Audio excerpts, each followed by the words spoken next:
Okay guys, welcome back to our teaching in the book of Genesis.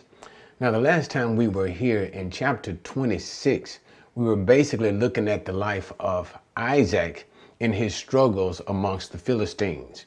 And what we pretty much saw was how Isaac had to learn to trust God in the same way that his father Abraham did. And we also saw how God was faithful in all of the promises that he had made unto Isaac. That is a promise of prosperity in the land that Isaac was sojourning.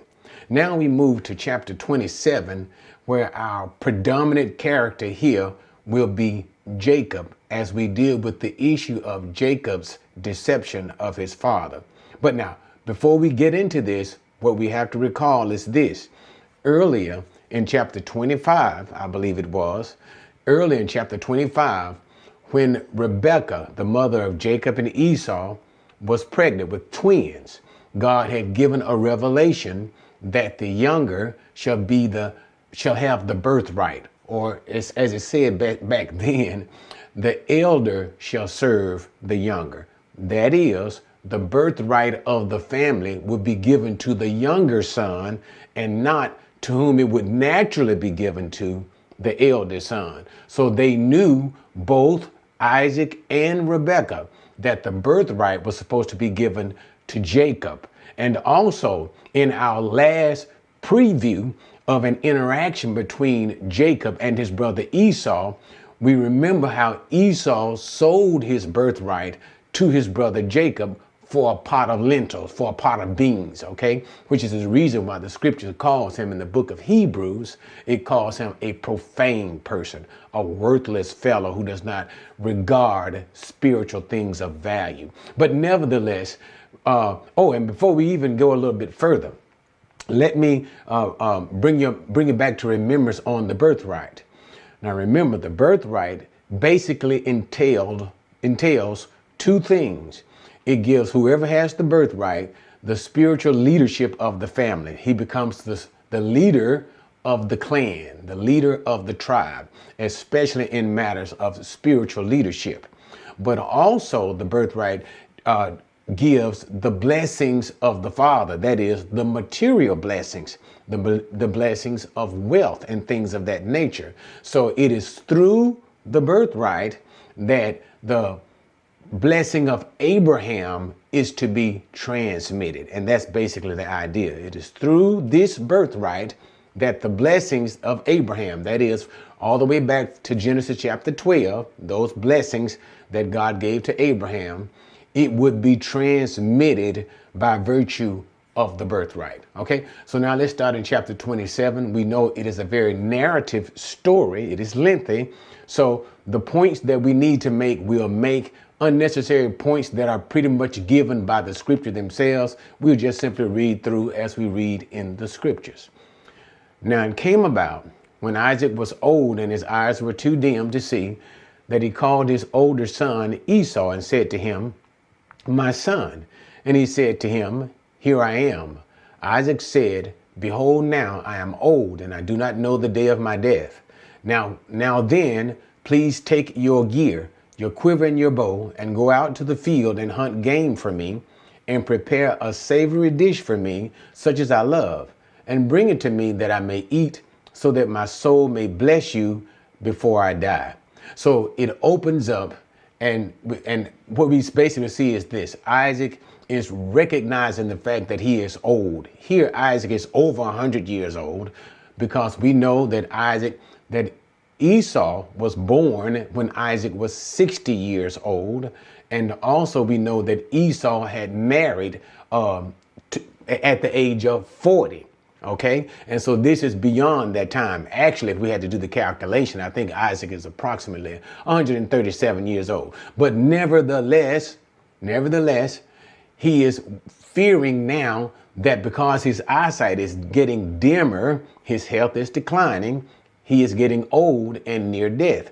Actually, Isaac will live about 40 years, even beyond this time, to over 180 years old, I believe. But nevertheless, he thinks that it's nearing the time of death, and so he wants to bless Esau, his favorite son, before he dies. Now, what is important to remember is this: Esau, as the scriptures has told us earlier, is Isaac's favorite son. And we also know, on the other hand, what? Jacob is the favorite son of Rebekah, the mother. And so Esau wants to give the Abrahamic blessing to his son. Now, there will be more I'm going to say about the Abrahamic blessing at the end of this chapter, but that seems to be the idea in the mind of Esau. He wants to give his favorite son, his actual, and as far as age is concerned, his older son, the blessing that God had already preordained for for Isaac to give to Jacob. So here we see Isaac is acting in disobedience to the revealed will of God. Isaac is in disobedience, okay? And so he asks him to go out and to hunt game. Remember, we know that Esau was a hunter, and Esau was a man of the field. And so Esau would go out and hunt game and prepare it in such a way that Isaac liked to eat it. Isaac was used to eating of Esau's game and how he fixed it. He knew how Esau would prepare this particular meal. And so he enjoyed it. So it would seem to be some sort of a ceremonial type dinner in which Isaac was requesting of his son Esau. 5. Rebekah was listening while Isaac spoke to his son Esau. So when Esau went to the field to hunt for game to bring home, Rebekah said to her son Jacob, "Behold, I heard your father speak to your brother Esau, saying, 'Bring me some game and prepare a savory dish for me, that I may eat and bless you in the presence of the Lord before my death. Now therefore, my son, listen to me as I command you. Go now to the flock and bring me 2 choice young goats from there, that I may prepare them as a savory dish for your father, such as he loved. Then you shall bring it to your father, that he may eat, so that he may bless you before his death.'" Okay, so now Rebekah she has overheard Isaac's plan of blessing Esau. And of course, remember, as I just told you, Jacob is her favorite son, but also, as well, the blessing of the birthright belongs to Jacob in the first place. So Rebekah's sin here is the deception of her husband, not so much as, and the lack of faith. That's what we see in Rebekah's part. Why do I say lack of faith? God had already predetermined to whom the birthright should go to. So there is no need to act in a sinful manner. And this is what she's doing by deceiving her husband. And Jacob is participating in the deception. There's no reason to act in a deceptive manner. God's will be done. And we can also see the will of God acting even in this scenario. So regardless to what Isaac is going to try to do, that is to bless Esau, and regardless to the deception of Rebekah, his wife, God's will of who will receive the birthright will be done, and it cannot be thwarted. So what does Rebekah do? She comes up with a plan, and that is to get Jacob to actually take the meal to Isaac himself so that Jacob could be blessed. So she tells him to go get 2 young kid goats, and she knows how to prepare the meal. Remember, Esau is a hunter. Esau is probably going out to get venison or something in that nature, wild game. But Rebekah also knows the palate of her husband Isaac, and she knows just how to prepare the meal in such a way he will not be able to tell the difference to whether or not it's wild game or whether these are the 2 young kid goats. So she tells Jacob, go and get those 2 kid goats, and she concocts a plan so that he can take it in before his father, and therefore he can be blessed, pretending as if he is Esau. That is, instead of Esau. Continuing. Then, verse number 11, Jacob answered his mother Rebekah, "Behold, Esau my brother is a hairy man, and I am a smooth man. Perhaps my father will fear me. Then I will be as a deceiver in his sight, and I will bring upon myself a curse and not a blessing." But his mother said to him, your curse be upon me, my son. Only obey my voice and go, get them for me. So he went and got them and brought them to his mother, and his mother made savory food such as his father loved. Then Rebekah took the best garments of Esau, her elder son, which were with her in the house, and put them on Jacob, her younger son. And she put the skins of the young goats on his hand and on the smooth part of his neck. She also gave the savory food and the bread, which she had made to her son Jacob. Okay, so then they continued on with the plot, but Jacob became concerned because Jacob, he said, I am a smooth person, and my brother Esau is a hairy man. And I believe that word in the Hebrew is a seer. And this is where we get the same word that is used for Mount Seir, which we know will later on be called the domain of the descendants of Esau, that is, the Edomites who dwell in Mount Seir. But nevertheless, his whole concern was that he may get caught and his father may attempt to touch him in some way. And if there is a touching of Jacob, it will be discovered that clearly he is smooth, and therefore it is Jacob and not Esau. And instead of his father actually blessing him in anger, his father Isaac would turn it into a curse.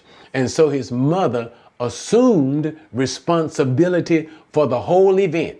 If it fails and your father discovers you, then let his curse be upon me. But nevertheless, she continued on to take the two young goats from the two young goats that she had told Jacob to go get so she can prepare the food, take the skins from those goats, and she placed it on his hands and on his neck.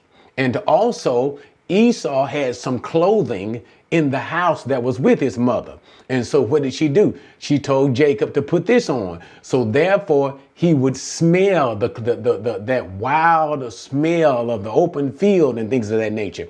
The smell of Esau would be upon Jacob. The feel of Esau, the hairiness, would be upon Jacob. And if you notice something which deals with this whole event, which is not good within itself, the whole event, this whole deceptive event, Isaac not being obedient to the command of God to bless his younger son, Rebekah in her deception, and Jacob in his participation of those deception, as well as the lies that Jacob would tell. All of this scenario involves the natural senses. All of the scenarios involve the natural senses. One exception would be the sense of sight. Why? Because we know Isaac has said what? He is now blind and cannot see. But nevertheless, so they continue on in the deception. Verse number 18. Then he came to his father and said, my father. And he said, here I am. Who are you, my son? Jacob said to his father, I am Esau, your firstborn. I have done as you told me. Get up, please sit and eat of my game, that you may bless me. Isaac said to his son, how is it that you have it so quickly, my son? And he said, because the Lord your God caused it to happen to me. Then Isaac said to Jacob, please come close, that I might feel you, my son, whether or not you are really my son Esau or not. So Jacob came close to Isaac, his father, and he felt him and said, the voice is the voice of Jacob, but the hands are the hands of Esau. He did not recognize him because his hands were hairy like his brother Esau's hand. So he blessed him. So now we move to Jacob having the food. Rebekah has prepared it, and he is now taking the food in to his father. And when he takes the food to his father is kind of surprised. And we see his father Isaac being very suspicious.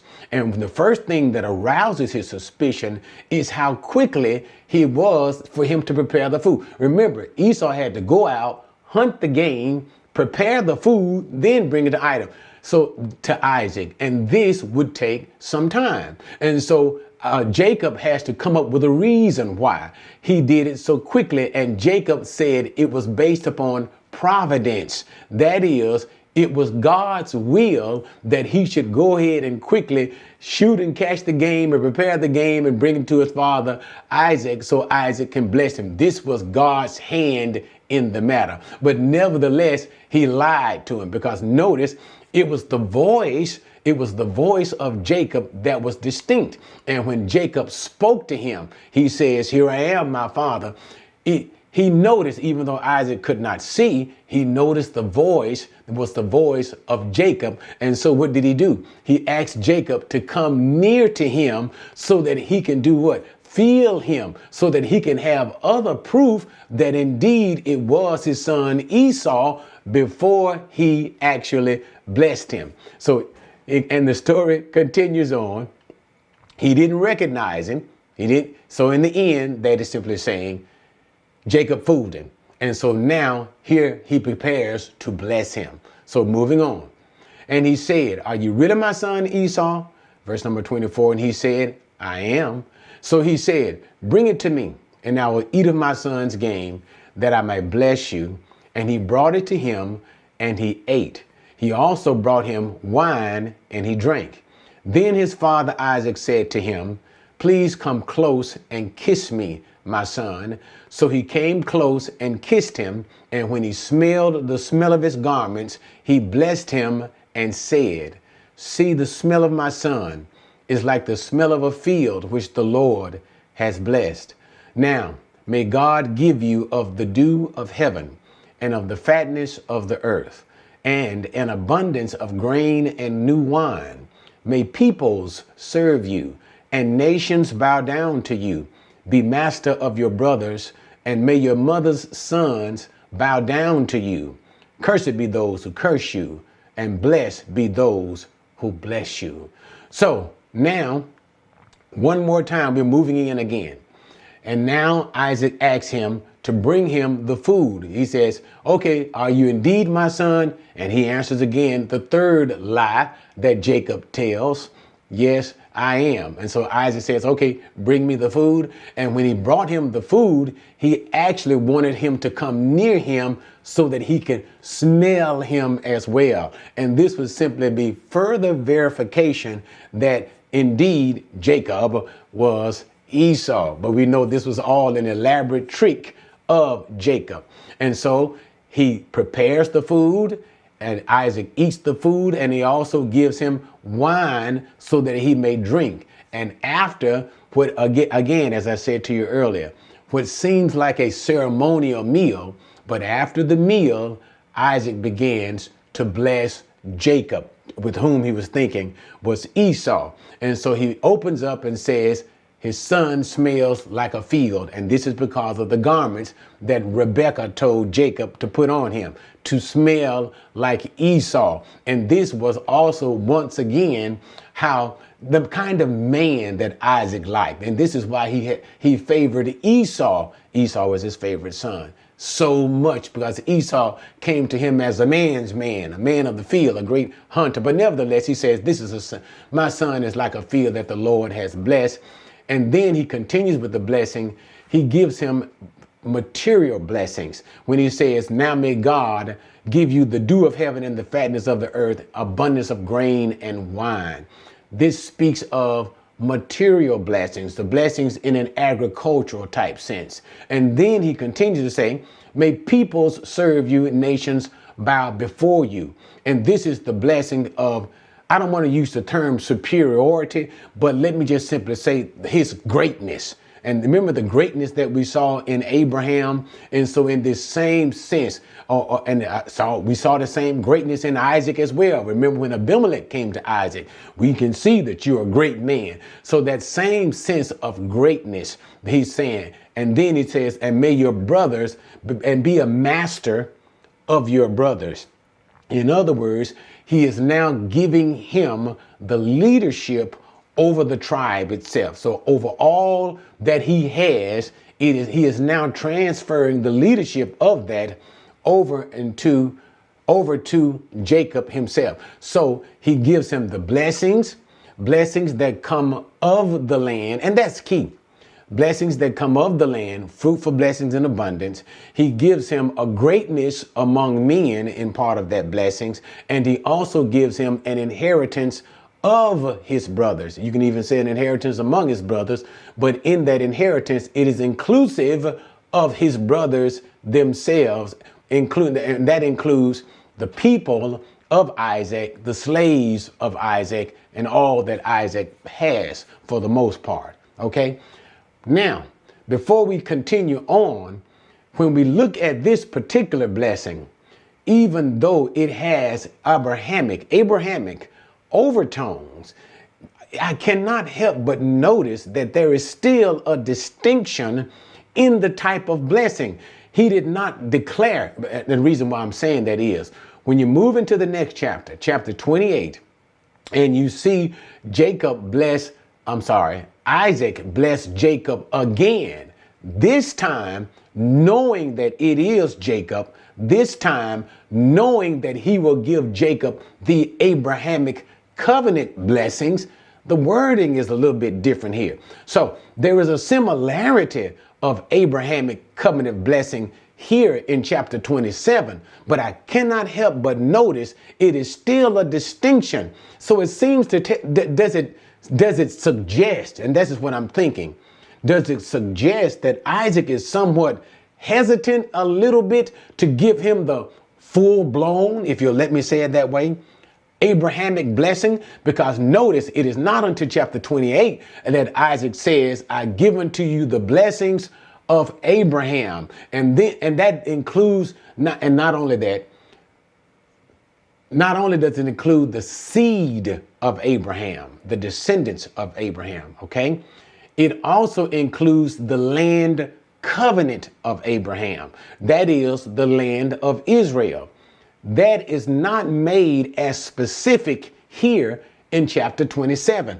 There is spoken an abundance of the land, which seems to imply the promised land that was promised to Abraham. Unto you and your seed, I give this land. But he didn't state that directly in this particular blessing. So all I'm trying to say is this. It seems something is a little aloof in the blessing itself, that it was not as direct and not as clear as the Abrahamic blessing that he will bless Jacob intentionally in the next chapter, in chapter number 28, right before Jacob leaves to go to his uncle's homeland. But we're not there yet. And nevertheless, he ends that blessing. Cursed be the ones who curse you, and blessed be those who would bless you. And so that ends this particular issue of the, and I don't want to say stolen blessing. I was just about to say stolen. Remember, God had already preordained that this blessing should be given to Jacob in the first place. So Jacob did not steal the blessing. It was already his. What Jacob did was deceive his father. He deceived his father, and that was his sin in the lies that he told in deceiving his father. Okay, now let's move on to Esau. We remember earlier Esau sold that birthright. But the question, it begins to beg the difference. Did Esau really mean that he was selling all of his birthright? Now, some seem to suggest that he sold the birthright in totality. That is possibly true. But I also believe that Esau understood the distinction in the birthright. Remember, I told you, makes one leader of the family, priest of the family, and it gives that material side of blessing. And it seems like that was the most important part that Esau was looking forward to. Why? Because even though earlier it was stated he sold the birthright for a pot of beans, here he is coming now to receive the birthright, okay? Or what we're calling here, the blessing. So let's continue. Now it came about as soon as Isaac had finished blessing Jacob, and Jacob had hardly gone out from the presence of Isaac his father, that Esau his brother came in from his hunting. Then he also made savory food and brought it to his father, and he said to his father, Let my father arise and eat of his son's game, that you may bless me. Isaac his father said to him, Who are you? And he said, I am your son, your firstborn, Esau. Then Isaac trembled violently and said, Who was he that had hunted game and brought it to me so that I ate of all of it before you came and blessed him? Yes, and he shall be blessed. So let me stop there. So, as we would simply say it in our time, no soon as Jacob left, Esau came in from hunting. And he prepared the food that he know that his father liked to eat, brought it in before his father, and presented it to his father again with the ceremonial meal, and asked his father Isaac to give him a blessing. Now, the response of Isaac when he did that, he shook violently. And this makes us, because it says he shook with a great shaking, it makes us to wonder, why is Isaac shaking so violently? And it seems to suggest and possibly imply that Isaac became aware of God's intervention. In other words, even though Isaac's intention was to bless his favorite son, Esau, God overruled in all of these matters. He overruled in all of these matters, and the will of God was still done.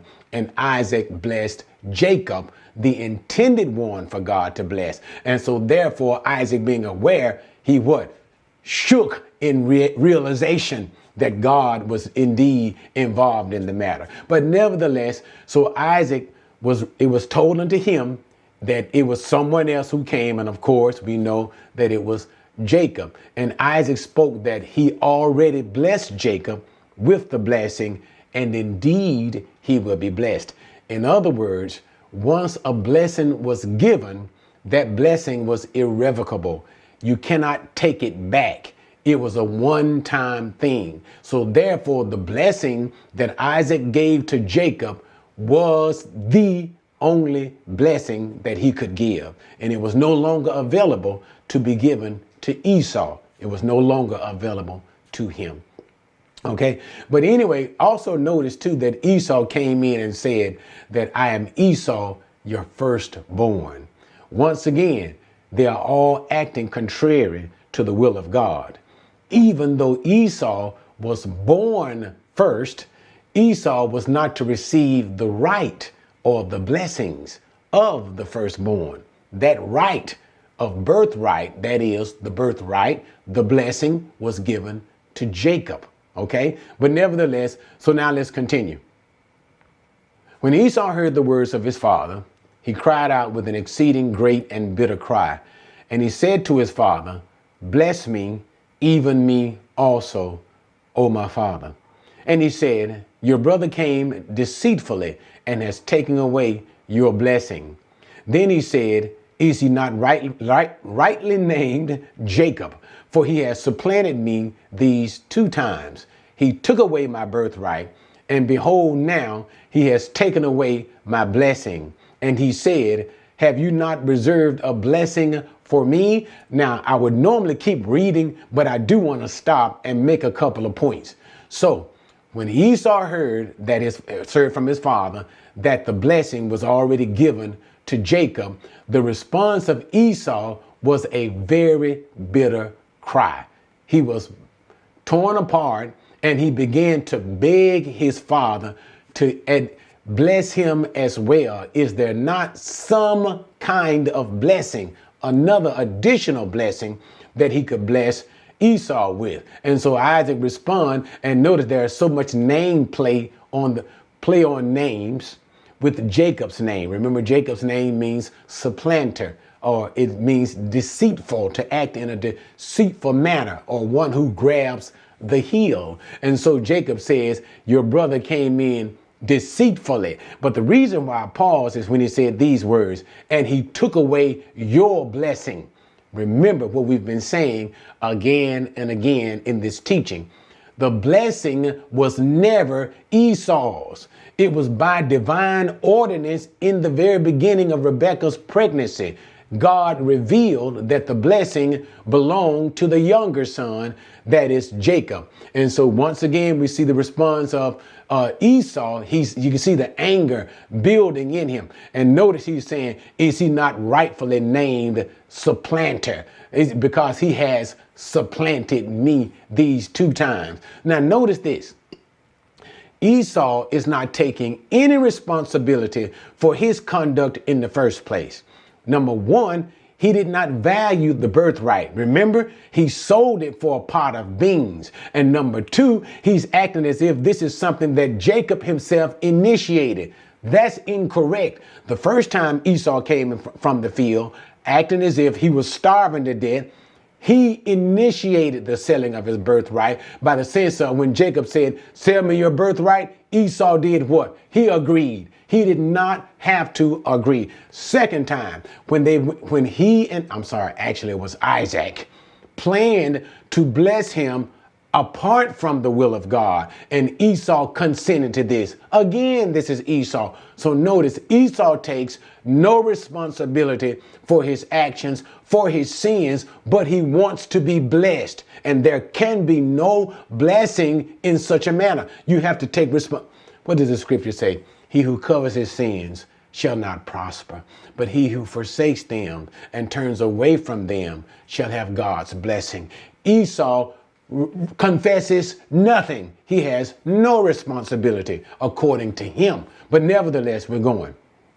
So he says, he begins to plead whether or not there remains some sort of blessing for him. Verse number 37. But Isaac replied to Esau, behold, I have made him your master, and all his relatives I have given to him as servants. Notice that.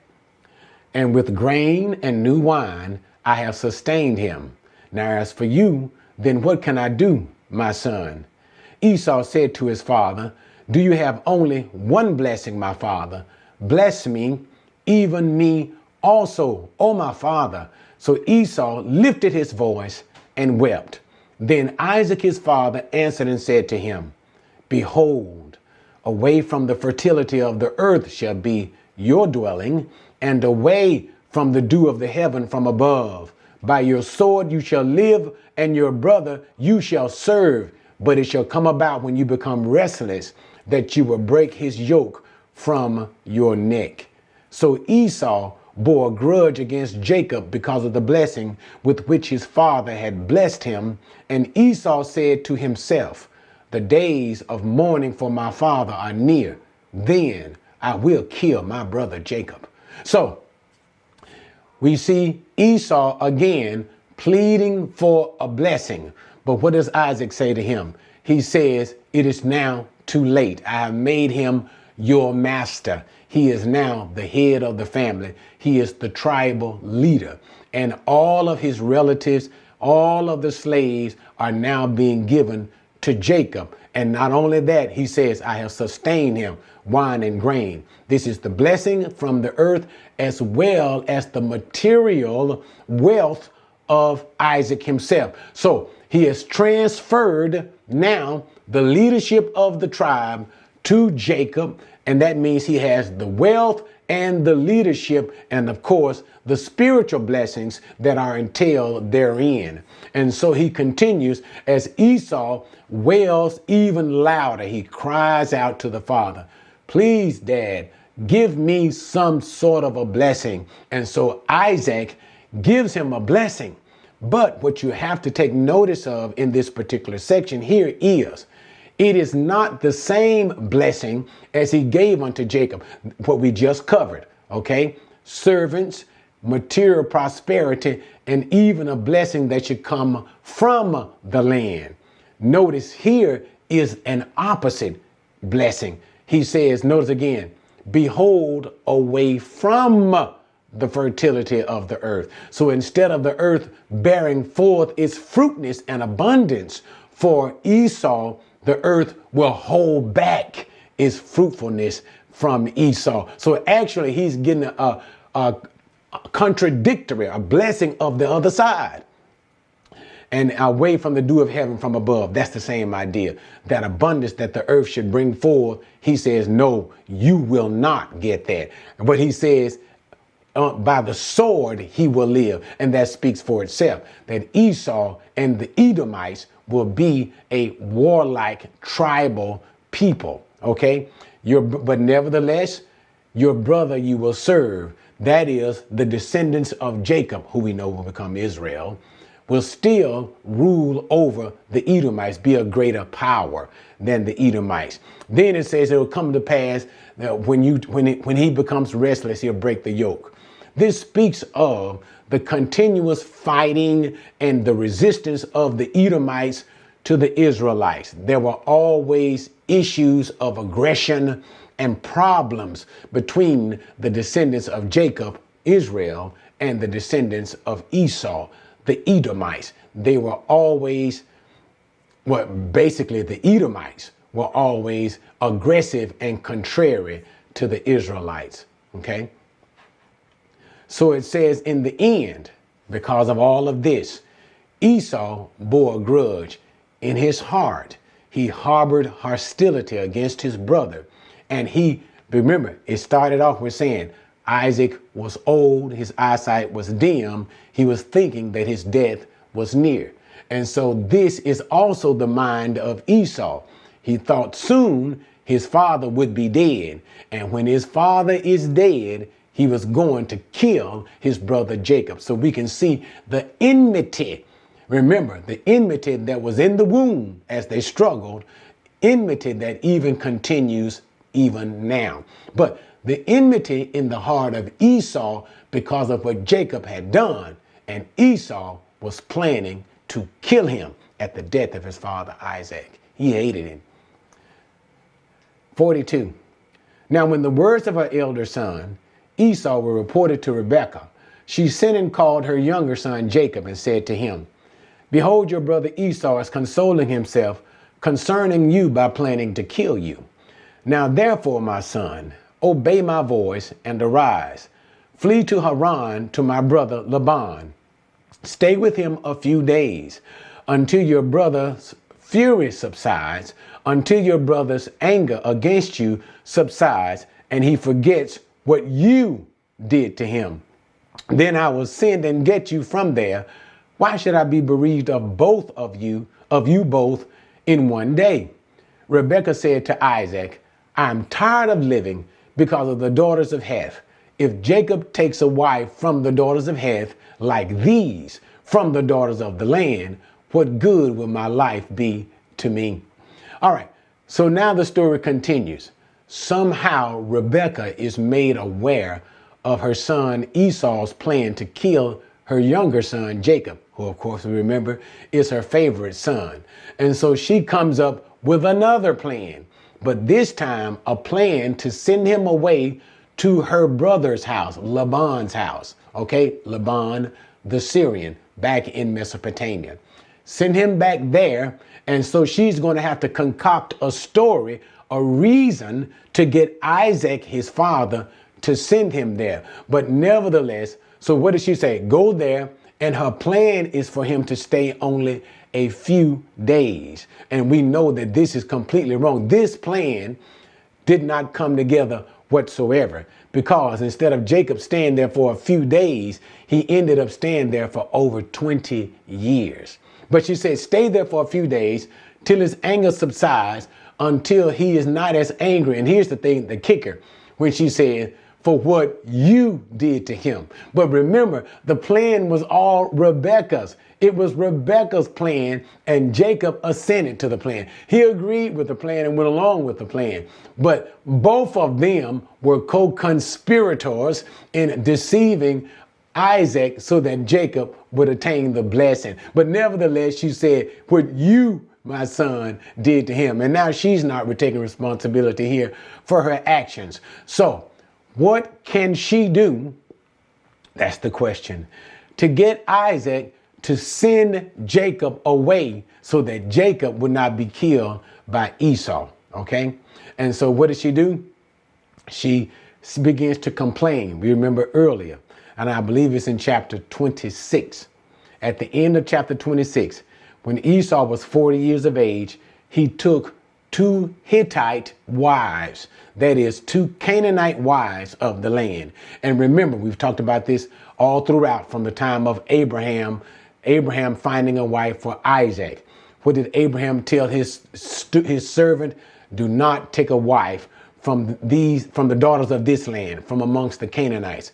Go back to my father's house. And so that's where Isaac's wife, Rebekah, came from. But notice Esau did not follow that same way. He married from the daughters of that land, and they became an irritation to both Isaac and Rebekah.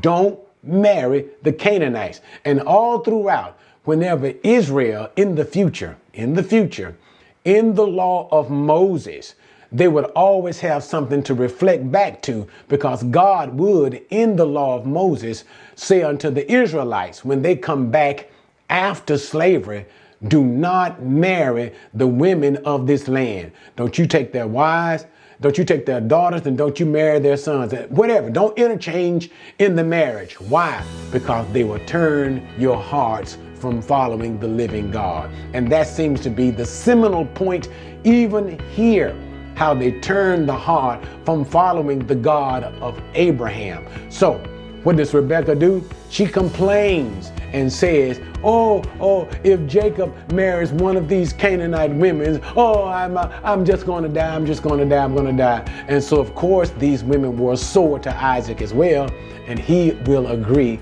to send Jacob away. And so we have Rebekah saying, and let me bring this final point. She said, what will my life be? She said, because if Jacob, going back to Jacob now, if your brother succeeds in killing you, I will lose both of you in one day. Now, what does she mean when she says that? Of course, Esau kills Jacob. He is dead that day, and justice will be upon Esau for the murder of his brother, and therefore Esau himself will be put to death. All right. Thanks for joining me on that one. The next time we come together, we continue with our focus on Jacob and his escape into Haran. See you next time.